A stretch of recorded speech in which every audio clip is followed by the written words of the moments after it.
Russia recently reached an agreement to put a logistics center in Port Sudan. This follows naval visits to Eritrea, a naval agreement with Ethiopia, and a flurry of high-level diplomatic visits between Moscow and East African countries. They armed both Ethiopia and Eritrea during their border war in the late 1990s. Since 2017, China has operated a military base in Djibouti. The CCP Beijing is actively working to deepen ties across the region to secure greater access to the Red Sea and key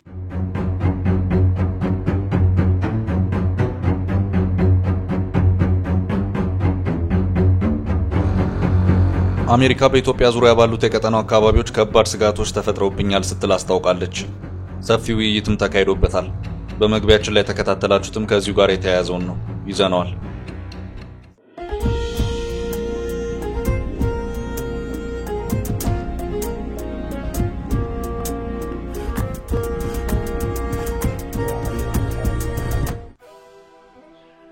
የተወደዳችሁ የፈታ ዴሊ ቤተሰቦች ከልብ የመነጨ ሰላምታችን በእያላችሁበት ይድረሳችሁ። ለተሰንበት የሰዓቱን መረጃ ይዘን ተገኝተናል። ለእናንተ ይመጥናሉ ብለን ከመራረጥናቸው መካከል በቅድሚያ እናስተዋውቅ። አሜሪካ በኢትዮጵያ ዙሪያ ያሉት ሁኔታዎች ያሳሰቧት መሆኑን ከሰሞኑ አስታውቃለች። ጠበቅ ያለ ስብሰባና ውይይትም የተካሄደበት ጉዳይ ነው። ለዚሁ ስጋት ሁለት አካላት ስማቸው ተነስቶ ስጋቶች ናቸው ተብሏል። ጥንቅራችን ከያዛቸው መረጃዎች መካከል አንዱ ነው። በትግራይ ባቱ ጌታቸው በኩል ከሰዓታት በፊት ወጣ በተባለ አንድ ሚስጥር ውዝግብ ተነስቷል። በሌተናል ጀነራል ታደሰ ወረደ የሚመራው የትግራይ ፕሬዝዳንታዊ ጽህፈት ቤት አሳፋሪ ብሎታል። በጥንቅራችን ተይዟል። በደቡብ ኢትዮጵያ የዳሰነች ወረዳ ፖሊስ ሰሞኑን በቱርካና ሐይቅ አካባቢ ባለፈው ሐሙስ ጥቃት ፈጽመው የኬንያ ቱርካና ጎሳ አሳስጋሪዎችን ገድለዋል ተብሎ የተጠረጠሩ 4 ግለሰቦችን በቁጥጥር ስር እንዳዋሉ የኬንያ የዜና ምንጮች ዘግበዋል። በሁለቱ ሀገራት ማህበረሰቦች መካከል የንግግር መድረክ መዘጋጀቱን መረጋጋት ቢመስልም አሁንም ትንኮሳ መቀጠሉ ተነግሯል። ስለ ድንበር ሁኔታው መረጃ ይዘናል። በኢትዮጵያ የቀዶ ሕክምና ሐኪሞች ቁጥር መመናመን አስግቷል። በኢትዮጵያ በሚቀጥሉት ዓመታት የቀዶ ሕክምና ሐኪሞች ብዛት ከመጨመር ይልቅ አሁን ካለበት እንደሚቀንስ የኢትዮጵያ ቀዶ ሕክምና ማህበር አስታወቀ። በተለይ በጠቅላላ ቀዶ ሕክምና አንድም ተማሪ የሌላቸው ዩኒቨርሲቲዎች መኖራቸው ነው የተነገረው። አሳሳቢ የተባለውን ይህን ጉዳይ የምናነሳ ይሆናል። እስከ ፍጻሜው አብራችሁን ቆዩ። የምንለቃቸው ለታይትኩ ዜናዎች እንዲደርሷችሁ ላይክ፣ ሼር፣ ሰብስክራይብ ማድረግ እንዳትረሱ።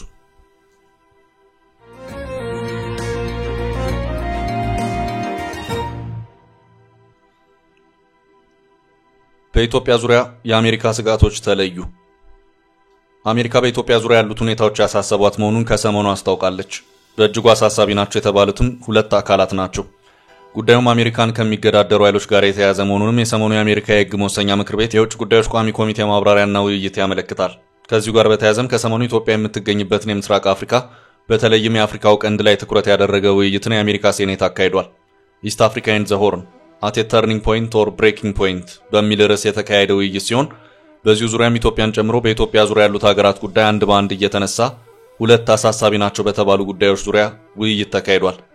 ውይይቱ ኢትዮጵያን፣ ጅቡቲን፣ ኤርትራን፣ ሱዳንና ሶማሊያን እንዲሁም ከዚያ ማለፍ ብሎ እስከ ቀይ ባህርም የዘለቀ ነበር። በኢትዮጵያ ዙሪያ ባለው ሰፊ ቀጠና ለአሜሪካ ጥቅሞች ስጋት ናቸው ተብሎ ሁለት ኃይሎች በዚሁ የሴኔቱ ስብሰባ ላይ የተነሱ ጠንከር ያለ ውይይት ሲካሄድባቸውም ተስተውሏል። ለአሜሪካ አደገኛ ስጋት ናቸው በተባሉትና በአጠቃላይ በአፍሪካው ቀንድ ዙሪያ ለሴኔቱ የውጭ ጉዳዮች ቋሚ ኮሚቴ ሰፋ ያለ ማብራሪያን የሰጡት ኃላፊዎች ሁለት ናቸው። አንደኛው በሃርሰን ኢንስቲትዩት ከፍተኛ ባልደረባ የሆኑት ጆሹዋ ማርሰቬ፣ ሌላኛው ደግሞ የውጭ ግንኙነት ምክር ቤት ከፍተኛ ባልደረባ የሆኑት ሚሼል ጋቪን ናቸው። ለሁለቱም ጠንከር ያሉ ጥያቄዎች ተወርውሮላቸዋል። ከዚሁ የሴኔቱ የውጭ ጉዳይ ቋሚ ኮሚቴና ማብራሪያ መረዳት የተቻለው አንድ እውነታም ቢኖር ኢትዮጵያን ጨምሮ በአካባቢው ባሉ ሀገራት አሁን ለአሜሪካ ቁጥር 1 ተገዳዳሪ ስጋት ሆነው የተቀመጡት ቻይናና ሩሲያ ናቸው። በዚህ ስብሰባ ላይ በተለይ የቻይና ስም እየተደጋገመ ተነስቷል። ቻይና በኢኮኖሚው፣ በዲፕሎማሲውና በወታደራዊው ዘርፍ ከኢትዮጵያ እስከ ኤርትራና ሱዳን ብሎም እስከ ጅቡቲ ድረስ የዘለቀ ጥብቅ ግንኙነት ያላት መሆኑን በሃርሰን ኢንስቲትዩት ከፍተኛ ባልደረባ የሆኑት ጆሹዋ ሜርሳቬ ለሴኔቱ በሰጡት ማብራሪያ አስታውቀዋል። በጦር መሳሪያ አቅርቦት በኩል የቻይና መሳሪያዎች በቀጠናው በሁለት መልኩ የሚገቡ መሆኑም ተብራርቷል። በ1990ዎቹ የኢትዮ ኤርትራ የድንበር ጦርነት ወቅት ሁለቱም ተፋላሚ ሀገራት ከቻይና የጦር መሳሪያ መሸመታቸውን ሚስተር ጆሹዋ ሜርሳቬ በዚሁ የሴኔቱ ምስክርነት ማብራሪያቸው ላይ ተናግረዋል። ሁለቱ ሀገራት ከዚያ በኋላ ከቻይና የጦር መሳሪያ ስለመግዛታቸው ግን ያሉት ነገር የለም። Russia recently reached an agreement to put a logistics center in Port Sudan. This follows naval visits to Eritrea, a naval agreement with Ethiopia, and a flurry of high-level diplomatic visits between Moscow and East African countries. They armed both Ethiopia and Eritrea during their border war in the late 1990s. Since 2017, China has operated a military base in Djibouti. The CCP Beijing is actively working to deepen ties across the region to secure greater access to the Red Sea and key maritime routes. በቻይና የጦር መሳሪያ አቅርቦት በኩል በሌላ ሶስተኛ ወገን በኩልም የሀገሪቱ ጦር መሳሪያ ወደ ቀጠናው የሚገባ መሆኑን የተናገሩት ኃላፊው በዚህ ረገድ የተባበሩት አረብ ኤምሬትስን በስም ጠቅሰው ተናግረዋል። የተባበሩት አረብ ኤምሬትስ በተለይ በሱዳን ጦርነት ቻይና ሰራሽ መሳሪያዎችን እያቀበለች መሆኑንም ጠቁመዋል። በዚሁ በኢትዮጵያ ዙሪያ ከቻይና ጋር ተያይዞ ስሟ የተነሳው ሀገር ጅቡቲ ናት። ቻይና በጅቡቲ ወታደራዊ ቤዝን መገንባቷ ተጠቅሶ ይሄው ጉዳይ በስጋትነት ተነስቷል። እዚሁ ጋር የሩሲያም ጉዳይ ተነስቷል። የሩሲያ ስም የተነሳው ከሱዳንና ኤርትራ ጋር በተያያዘ ነው። ሩሲያ በሱዳን ቀይ ባህር አቅጣጫ ፖርት ሱዳን አካባቢ ግዙፍ ወታደራዊ ቤዝን የመገንባት እቅድ ይዛ መንቀሳቀስ ከጀመረች ከራርማለች። ሆኖም የሱዳን አለመረጋጋት እንቅፋት ስለሆነባት ነገሮች በተፈለገው መልኩ መቀጠል አልቻሉም። የአሜሪካ ሴኔት የውጭ ጉዳይ ቋሚ ኮሚቴ ይህንኑ ጉዳይ አንስቶ በመወያየት የአሜሪካ ስጋት ነው ብሎታል። ከዚህ ውጭም በተለይ ቻይና በኢኮኖሚው ዘርፍም ቀላል ብድር አቅርቦትና ኢንቨስትመንቶችንም ጭምር እንደዚሁ ከቀጠናው ሀገራት ጋር ጥብቅ ትስስር ውስጥ እየገባች መሆኑን ተጠቅሷል። ቻይና በዓለም እየሰፋች ባለችበት ወቅት ትራምፕ አሜሪካን መሰብሰባቸው ስጋት ነው በሚል በዚህ ውይይት ላይ ሐሳብ ሲሰጥበት ታይቷል። በአጠቃላይ አፍሪካው ቀንድ ቀጠና ለመረጋጋትና ውጥረቶች አሜሪካ ለብሔራዊ ጥቅሞች ስጋት ናቸው ብላቸዋለች። የትግራይ ጦርነት በፕሪቶሪያው ስምምነት ቢቋጭም ሙሉ በሙሉ አልተተገበረም በሚልም እንደዚሁ ግጭት ሊያስከትል ይችላል በሚልም በስጋትነት ተነስቷል። የኤርትራ ጦር ከኢትዮጵያ ግዛት አልወጣም በሚልም እንደዚሁ በሌላ ስጋትነት ተነስቶ ሐሳብ ሲሰጥበትም ታይቷል። አሜሪካ በኢትዮጵያ ዙሪያ ካሉት ሀገራት መካከል ሀገራዊ ዕውቅና ከሌላት ሶማሊላንድ ጋር ወታደራዊ ስምምነት ድርድር ላይ መሆኗን ሰሞኑን እየወጡ ያሉት መረጃዎች ሲያመለክቱ ከርመዋል። አሜሪካ በዚሁ አቅጣጫ በቀይ ባህርና የደን ባህረ ሰላጤ አካባቢ ያላትን ህልውና ማጠናከር የፈለገች ሆኖ ይታያል። ቻይናና ሩሲያ በቀጠናዊ ተገዳዳሪነት ከመታየታቸውን በተጨማሪ የየመን ሁቲዎችና ኢራንም እንደዚሁ በሌላ የአሜሪካ ጥቅሞች ስጋትነት እየታዩም ነው። ኤርትራ ያው በተለመደው አኳኋን የሰሞኑን የአሜሪካ ሴኔት የውጭ ጉዳይ ቋሚ ኮሚቴ ውይይትን ተከትሎ እንዴት ስሜ ይነሳል በማለት ተቃውሞዋን አሰምታለች።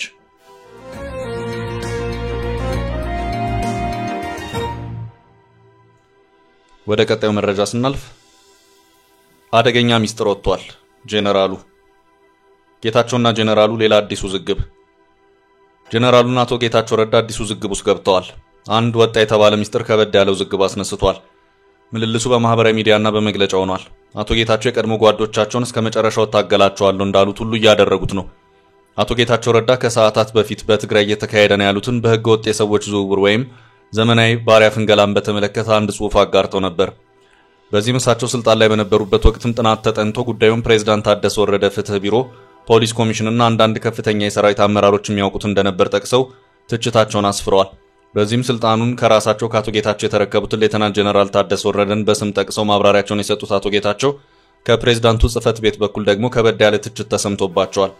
የጀነራል ታደሰ ወረደ የፕሬዝዳንቱ ጽህፈት ቤት ባወጣው መግለጫ የአቶ ጌታቸው የሰሞኑ አስተያየቶች የትግራይን ብሔራዊ ጥቅሞች የሚናኩ ናቸው ሲል አስታውቋል። በዚህም በተለይ ደግሞ ከፋና ጋር የነበራቸውን ቆይታ በማንሳት ነው ትችቱን የሰነዘረው። ይሄው የፕሬዝዳንቱ ጽህፈት ቤት መግለጫም የተወሰኑ አካላትን ለማጥቃትና ቂም ለመወራረድ ከትግራይ ብሔራዊ ጥቅም ውጭ መንቀሳቀስ ኃላፊነት የጎደለው ተግባር ነው ሲልም ትችቱን አሰምቷል። ባለፈው ሳምንት የትግራይ ጊዜያዊ አስተዳደር ፕሬዝዳንት የነበሩት አቶ ጌታቸው ረዳ ፋና ላይ ቀርበው ሲናገሩ የተደመጡት የተጠያቂነትና የህግ የበላይነትን ለማረጋገጥ ያለመ ሳይሆን በግለሰቦች በቡድንና በተቋማትና በፖለቲካዊ ፍላጎት ላይ በሚሰነዘር ጥቃትና የበቀል እርምጃ ላይ ተመሰረተ ነው ሲልም ይሄው መግለጫ አስታውቋል። አቶ ጌታቸው በስልጣን ዘመናቸው ያጋጠሟቸውን ውድቀቶች በሌሎች ላይ ተጠያቂ አድርገዋል በሚልም ከሷል። ተግባራቸው አዲስ ትውልድ ወደ አመራር መጥቷል ብለው ሲደግፏቸው ለነበሩት የትግራይ ወጣቶች አሳፋሪ ብቻ ሳይሆን ኃላፊነት የጎደለው ፍትህና ተጠያቂነትን በሚዲያ ፕሮፓጋንዳ ለማበላሸት ሞክረዋል ሲልም ተችቷል። በተጨማሪም አቶ ጌታቸው በመጨረሻ እንደ መሪ ወደ ፍትህና ተጠያቂነት በጊዜ ከመሄድ ይልቅ የምርመራ ውጤትን ለማንም ያልተገለበጠ በማህበራዊ ሚዲያ ላይ አውጥተዋል። ይህ ኃላፊነት የጎደለው ተግባር ነው። እነሱን ለማጥቃት የሚሹትን ግለሰቦች ላይ ያነጣጠረ ብቻ ሳይሆን የፍትህና የተጠያቂነት እንቅስቃሴን በማዳከም በምርመራው ሂደት ውስጥ የተሳተፉ ግለሰቦችንና ቤተሰቦቻቸውን አደጋ ላይ እየጣለ ነው ሲልም አቶ ጌታቸው በትግራይ ተንሰራፍቷል ባሉት የሰው ሽያጭ ዙሪያ ያወጡትን መረጃ አጥብቆ ተችቷል። ጀነራል ታደሰ የሚመሩት ይሄው የፕሬዝዳንት ጽህፈት ቤቱ መግለጫ ከቀድሞ ፕሬዝዳንት ብቻ ሳይሆን ከማንኛውም አካልም ጭምር የማይጠበቅ አሳፋሪ ውርደት ተግባር ነው ሲልም ጠበቅ ያለ ትችትን አሰምቷል።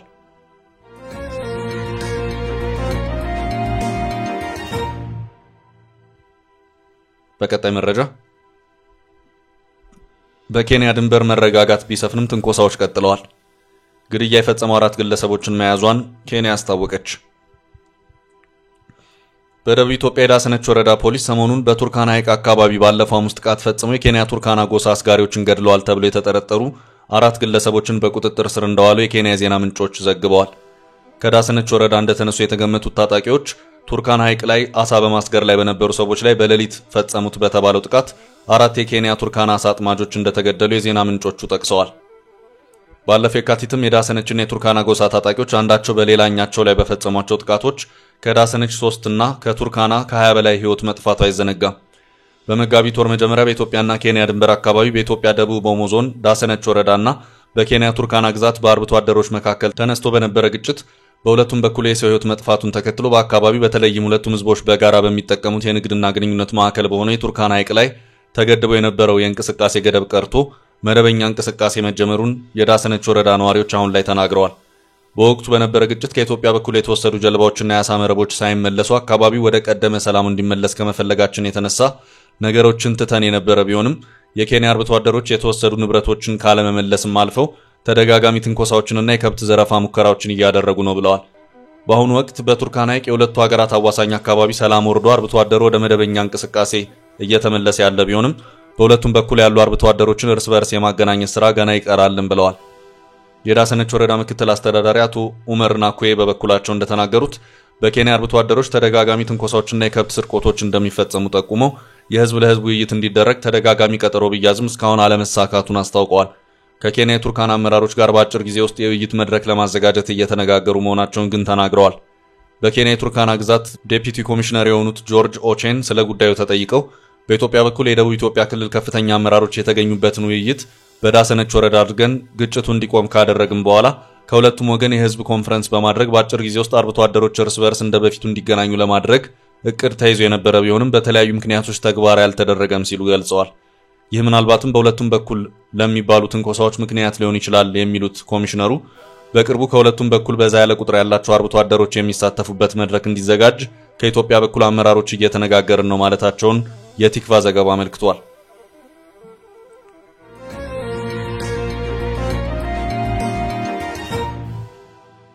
በቀጣይ ርዕሳችን በኢትዮጵያ የቀዶ ሕክምና ሐኪሞች ቁጥር መመናመን አስግቷል። ኢትዮጵያ አሜሪካውን ያላት የቀዶ ሕክምና ሐኪሞች ላይ ለመድረስ 302 ዓመታት ይፈጅባታል ተብሏል። በኢትዮጵያ በሚቀጥሉት ዓመታት የቀዶ ሕክምና ሐኪሞች ብዛት ከመጨመር ይልቅ አሁን ካለበት እንደሚቀንስ የኢትዮጵያ ቀዶ ሕክምና ማህበር አስታወቀ።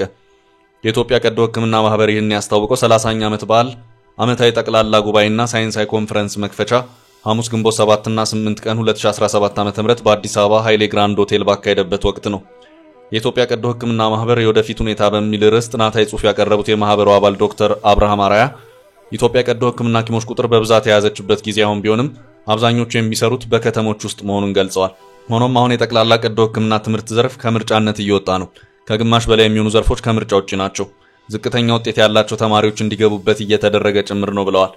በተለይ በጠቅላላ ቀዶ ሕክምና አንድም ተማሪ የሌላቸው ዩኒቨርሲቲዎች መኖራቸውንና ቁጥሩ የተረጋገጠ ባይሆንም በሀገር ደረጃ 1000 ያህል የቀዶ ሕክምና ሐኪሞች እንዳሉ የገለጹት ዶክተር አብርሃም ይህም ኢትዮጵያ በዘርፉ ብዙ ቁጥር ያለው የቀዶ ሕክምና ሐኪም ያስመዘገበችበት ነው። ሆኖም አሁን ሀገሪቱ ያለችበት ሁኔታ በሚቀጥሉት ዓመታት ቁጥሩ እየቀነሰ እንዲሄድ ያደርገዋል ብለዋል። ባለፉት 3 እና 4 ዓመታት ውስጥ በዘርፉ ከተመረቁ የቀዶ ሕክምና ሐኪሞች ላይ ያደረኩት ባሉት ግምገማ ከ5 እስከ 10 ዓመታት ባለው ጊዜ ውስጥ ራሳችሁን ምን ሁኔታ ላይ ታገኙታላችሁ በሚል ለቀረበላቸው ጥያቄ ከዚህ ሀገር ወጣለሁ፣ እስራኤል ልተው እችላለሁ፣ የሆነ ሀገር ሄጄ ሰብ ስፔሻሊስት ሆኜ ልሰራ እችላለሁ፣ ኬንያ ወይም አሜሪካ ሄዳለሁ የሚሉ መልሶች እንደተሰጧቸው ገልጸዋል። አሁን ያጋጠመን ይሄ ነው፣ ይህም የወደፊቱን ይገልጻል በማለት አስረድተዋል። ሌላው የማህበሩ አባልና በጥቁር አንበሳ ሆስፒታል የሚሰሩት ዶክተር ደረጀ ጉልላ በበኩላቸው በኢትዮጵያ ባለፉት 30 ዓመታት የቀዶ ሕክምና ታሪክ ብዙ ለውጦች መጥተዋል ብለዋል። ከነዚህም ውስጥ የቀዶ ሕክምና ሐኪሞችና ሕክምናውን የሚሰጡ ተቋማት ቁጥር መጨመሩን ጠቅሰዋል። ሆኖም በጣም ብዙ ይቀረናል። ኢትዮጵያ አሁን ካላት የህዝብ ቁጥር አንጻር የሚያስፈልጋት ወደ 8000 የቀዶ ሕክምና ሐኪሞች ናቸው። አሁን ግን ያሉን 1000 አይሞሉም። ይሄም ወደ ኋላ መቅረታችንን ያሳያል። እንዳሁኑ እየተጎተትን ከሄድን የዓለም ጤና ድርጅት ልኬት ላይ ለመድረስ 300 ዓመታት ይፈጅብናል። ስለዚህ መፍጠን አለብን ብለዋል። በአሁኑ ጊዜ በከተማና በገጠር ቀዶ ሕክምና የሚካሄድባቸው ተቋማት የተሟሉ አይደሉም ያሉት ዶክተር ደረጀ እነሱን ማሟላት ይገባል ሲሉ አክለዋል። ጥሩ የሕክምና አካባቢ ከተፈጠረ አካሚውም ሀገሩን ትቶ ወደ ውጭ ሀገር አያይም ብለዋል። እንደ ሩዋንዳ፣ ደቡብ አፍሪካ፣ ቦትስዋና፣ ሴራሊዮንና የመሳሰሉ የአፍሪካ ሀገሮችን ጨምሮ ወደ ሰሜን አሜሪካ በጣም ብዙ የቀዶ ሕክምና ሐኪሞች ፍልሰት መኖሩን ጠቅሰው እነዚህን ሰዎች አስተምረንና ጥሩ አገልግሎት በሚሰጡበት ጊዜ መያዝ አቅቶን ሲሄዱብን እናዝናለን በማለት ገልጸዋል። እኛ እዚህ ያለንበትን ሁኔታ ሲያዩ እንደናንተ መሰቃየት አንፈልግም፣ የተሻለ ክፍያ ወደምናገኝበት ሄደን እንሰራለን ይላሉ። ትክክል ነው። ስለዚህ እንደ ሀገር በዚህ ጉዳይ ላይ ልንሰራ ይገባል ብለዋል። አንድ ሐኪም ለማስተማር በብርም በዶላርም በጣም ብዙ ነው። ስፔሻሊስት ማስተማር ደግሞ ከዚህ ይበልጣል። ይህን ሁሉ አውጥተን ዝም ብሎ ለሌሎች አሳልፎ መስጠት በጣም የሚያሳዝን ነው በማለት በሕክምና ስራ ሁሉም ባይረካም ምህዳሩን ለመቀየር ግን ቁጭ ብሎ መነጋገር እንደሚገባ አብራርተዋል። በኢትዮጵያም ሆነ በአዲስ አበባ ጥሩ የአየር ሁኔታ አለ። እናም እንደ ሀገር እያደግን ከመጣን ሜዲካል ቱሪዝምን ወደዚህ ማምጣት እንችላለን። ጥሩ የሕክምና መሳሪያዎች የሚኖሩን ከሆነ ሌሎች የአፍሪካ ሀገሮች እዚህ እየመጡ የሚታከሙበት ሁኔታ መፍጠር ይቻላል ሲሉም አስረድተዋል። ስለ ፕሮፌሰር አስራት ወልደየስ የመታሰቢያ ንግግር ያደረጉት በሩዋንዳ ግሎባል ሄልዝ ኢኩዊቲ ዩኒቨርሲቲ የሕክምና ትምህርት ክፍል ዲን ፕሮፌሰር አበበ በቀለ የአፍሪካ የቀዶ ሕክምና ሂደት ምን እንደሚመስል ሰፋ ያለ ጽሑፍ አቅርበዋል። ፕሮፌሰሩ በጽሑፋቸው እንደገለጹት በዓለም በየዓመቱ 313 ሚሊዮን ያህል የቀዶ ሕክምና ይደረጋል። የዓለም ጤና ድርጅት የቀዶ ሕክምና ሐኪሞችና ሕዝብ ያላቸውን የጥግግት ምጣኔ ወይም ዴንሲቲ ሬሾ 20 የቀዶ ሕክምና ሐኪሞች ለ200 ሺህ ሕዝብ መሆን እንዳለበት እንደሚያስቀምጥ ጠቁመዋል። በዚህም ኢትዮጵያ 8000 ያህል የቀዶ ሕክምና ሐኪሞች ያስፈልጓታል ማለት ነው ሲሉ ገልጸዋል። በአሜሪካ የጥግግት ምጣኔው 45.3% መድረሱን የጠቀሱት የአፍሪካ ሁሉም ሀገሮች አንድ ላይ ተደምረው እዚህ ምጣኔ ላይ ለመድረስ በአማካይ 116 ዓመታት ይፈጅባቸዋል ብለዋል። ኢትዮጵያን ነጥለን ብናይ ደግሞ አሜሪካ ዛሬ ላይ የደረሰችበት ምጣኔ ለመድረስ በአማካይ 302 ዓመታት ይፈጅባታል ማለት ነው ሲሉ አስረድተዋል። ዘገባው የሪፖርተር አማርኛ ነው። ቻችን ለዛሬ ያዝንላችሁን ርዕሰ ጉዳዮች እዚህ ላይ ቋጨን። ላይክ፣ ሼር እና ኮሜንት በማድረግ ለቻናላችን ድጋፋችሁን መግለጽ እንዳትዘነጉ።